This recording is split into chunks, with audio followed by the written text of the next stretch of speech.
तर संजय राऊतांवर चोहून बाजूंनी हल्ला होतोय। तर अमोल मिटकरी यांनी सुद्धा संजय राऊतांवर टीका केली आहे।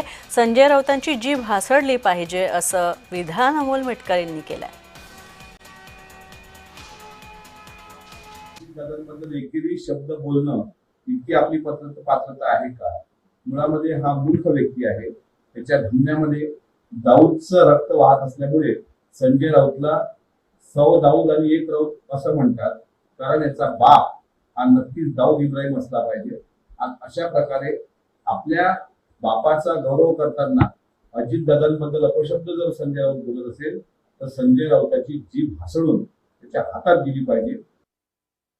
एक गोष्ट लक्षात घेतली पाहिजे की ही मॅच ही एशिया कपची मॅच होती।